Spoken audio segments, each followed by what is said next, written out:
Hello, xin chào các bạn đã quay trở lại với review 5 phút. Sau 2 ngày được quốc sư chỉ dạy, cuối cùng thời khắc quyết định cũng đã đến. Tầm Mục bước ra khỏi sơn môn, chính thức đối mặt với đạo tử Lâm Hiên, không khí lập tức trở nên căng thẳng.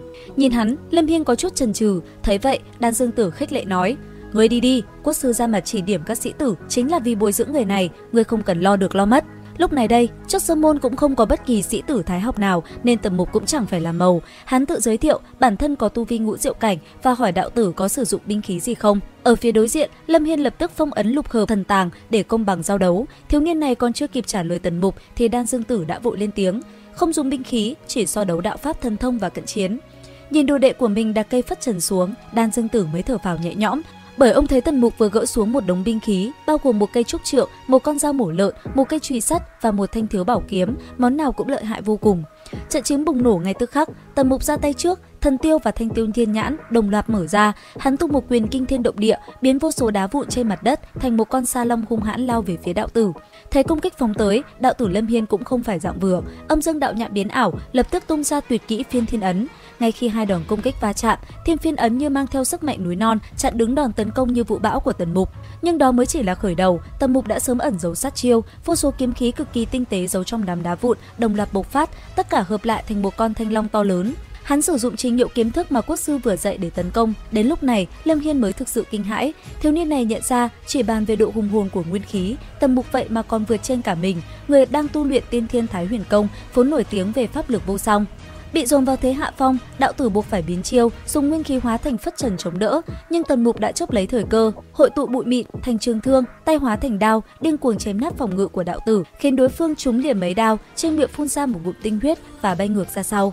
Bị dồn đến đường cùng, đạo tử Lâm Hiên hét lớn, quyết định tung ra át chủ bài cuối cùng, đó là kiếm pháp trấn giáo của đạo môn, đạo kiếm thập tứ thiên.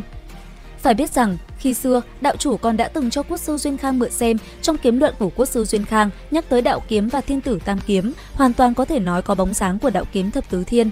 Bởi vậy, có thể tưởng tượng được một chiêu này của đạo tử Lâm Hiên lợi hại đến nhường nào. Lúc này đây, một chiêu nhất điểm xuyên liên hạo động được thi triển. Không trung lập tức xuất hiện một thái cực đồ đen trắng khổng lồ, mang theo uy năng hủy diệt đè thẳng xuống Tần Mục. Đây là kiếm pháp không thuộc về thế gian, ngay cả lôi âm bát thức của Tần Mục cũng không thể lay chuyển. Vào khoảnh khắc sinh tử, Tần Mục cũng không hề nao núng, hắn cầm kiếm trong tay, thi triển chiêu kiếm pháp duy nhất mà trưởng thôn đã dạy, một chiêu kiếm pháp phạt thần, chính là kiếm Lý Sơn Hà. Liệu kiếm pháp này có thực sự phạt thần như lời đồn hay không? Người dùng kiếm này chỉ cần trong lòng không thần, không Phật, không ma, phải có tâm đức kính lớn đối với toàn bộ cái gọi là thần, Phật, ma, phải có tâm phạt thần thì mới có thể phát huy ra uy lực của chiêu thức. Chứng kiến một màn này, khóe mắt Đan Dương Tử nhảy dựng lên. Cùng lúc đó, con dị thú nửa rồng nửa kỳ lân trước sơn môn đang nằm lười biếng cũng tỉnh khỏi giấc mộng.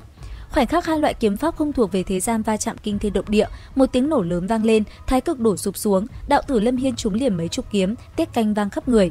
Thế nhưng, vào giây phút cuối cùng, đạo tử đã phát hiện ra sơ hở duy nhất trên vai trái của Tần Mục và tung ra đòn phản công. Lúc này, Tần Mục đang chú ý tới ánh mắt của đối phương, trong lòng bỗng thất kinh, ánh mắt của thiếu niên này rơi vào trên vai trái của mình. Nơi này vừa vặn là chỗ sơ hở của bá thể Tam Đan Công. Không có thời gian nghĩ nhiều, Tần Mục lập tức dùng ma thần vĩ lực ấn để phòng thủ.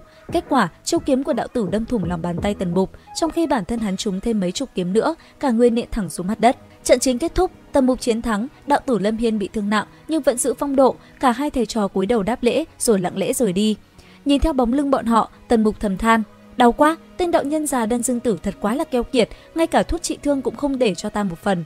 Vết thương trên tay trái và trên đầu vai của hắn đau thấu tim gan, bị một chiêu kiếm của đạo tử Lâm Hiên làm thương tổn đến xương. Tần Mục liền rung mình, đang muốn lên núi thì bước chân lảo đảo một cái, vội vã giơ tay vịn vào con dị thú nửa rồng nửa kỳ lân bị xích sắt buộc bên cạnh. Lỡ ngớ với huy chương, hắn phát hiện nước bọt của nó có khả năng chữa thương thần kỳ, thế là Mục Tặc lập tức nảy ra ý định lừa long tiên của con thú này. Hắn hỏi nó có muốn ăn đồ chua không, nghĩ đến đã chảy nước dãi rồi. Thế nhưng Long Kỳ Lân chẳng thèm quan tâm mấy thứ đó. Nó nói, trên núi có một con thanh ngưu lớn, ta đã nhắm đến nó từ rất lâu rồi. Nghe vậy, Tần Mục vui như mở cờ trong bụng. Hắn lớn tiếng nói, huynh đệ trượng nghĩa như ngươi, ta nhất định kết giao. Ngươi yên tâm, rất nhanh ta sẽ mang nó đến. Khi Tần Mục quay trở lại, các sĩ tử khác đã tỉnh dậy và đi xuống núi. Họ phát hiện hai đạo nhân đã rời đi và bắt đầu bàn tán xôn xao. Cả Thái học viện đều suy đoán xem ai là người đã đánh bại đạo tử. Các cái tên như Nhị Hoàng Tử, Kiếm Si Tiêu Ẩn, Phong Ma Điềm Phong, Lực Sĩ Đam Sơn Nhạc Thu hay Thẩm Vạn Vân đều được đưa ra, nhưng không ai nghĩ đến Tần Mục, người mà họ cho là vừa mới luyện thành tiên nguyên khí và chắc chắn đang ngủ say. Danh tính của người chiến thắng vẫn còn là một bí ẩn đối với toàn bộ Thái Học viện, nhưng nguy cơ mới đã ập đến. Ngay khi cao thủ đạo môn vừa rời đi, một lão hòa thượng và một tiểu hòa thượng của Đại Lôi Âm Tự đã đến và ngồi trước sơn môn. Liệu rằng diễn biến tiếp theo sẽ có gì hấp dẫn? Ấn theo dõi kênh YouTube Review 5 phút để biết thêm chi tiết nha. Bây giờ thì xin chào và hẹn gặp lại các bạn.